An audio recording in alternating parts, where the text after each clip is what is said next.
Alright, I'm back with another game, and this week I decided to try out a game called The First Tree. It's by a guy named David Whaley, which I'm probably mispronouncing your name, so I'm sorry about that. But The First Tree is a game that's about a fox that's doing this exploration through the wilderness, and it's trying to this fox is trying to find its missing family, while the humans in it, that they're like the voiceovers, they're dealing with this tragedy that happened in their lives and trying to cope with it. And it's about the humans, the male, doing a voiceover and talking about this dream that he had about this fox, and just the adventure that this fox went on and ran into things that were from the human's childhood and what the symbolism of it all means. And it's just this really beautiful game, for lack of a better phrase. Things online go and suggest for people who go and play like Journey, Gone Home, and Firewatch to go and do it, and I've played Gone Home before. And so it was something that I knew it was definitely going to be more story-driven, and I was curious about how it was going to be story-driven, and I was just blown away by it. The art style is super cool for it, and very visually appealing, and just this ambience and this whole idea of this fox trying to find its family, and bit of spoilers that it finds out that the family, its cubs or its kids have passed due to this winter, and just the sadness with it, and the human couple, they're dealing with the sadness as well from this tragedy of the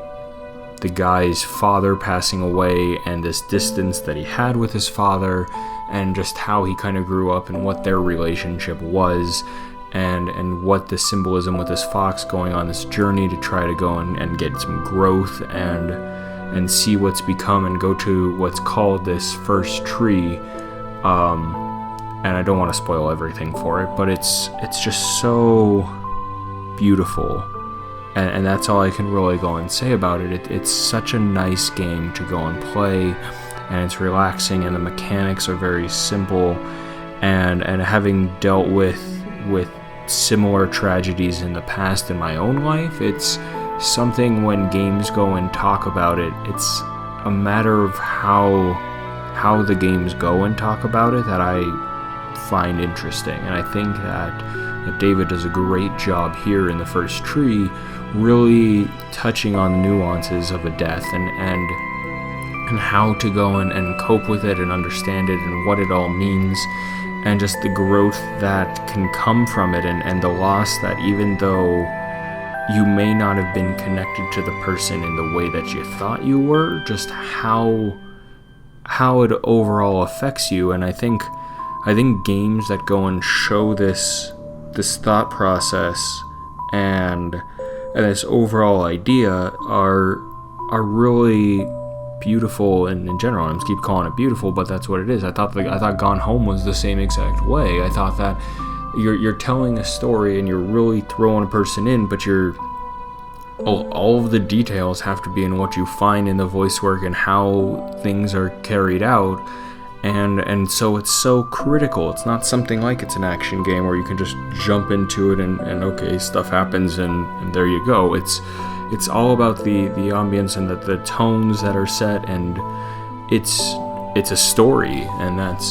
those are always, I think, some of the best games and most underrated games are ones that are stories, because there's just that to it, and it's the driving factor behind it. And I think that everyone should go and play this game, even at least just once, to go through it, because it's not long overall. It's a relatively short game, but there's so much to it, and so much to explore and see and understand inside the game, that I think it's something that everyone should touch on once. The other game that I would say that this reminds me of is Evangeline, that I played years ago. I also dealt with death and that sort of thing, and so it's just the overall setting for it and how it feels. So I think everyone should check out The First Tree. I think it's really well done, and for how short it is, it could easily be one of my favorite games this year. I mean, it's still way too early to tell, we're only in March, but I think that there is just something powerful about this game that needs to be understood and people need to understand.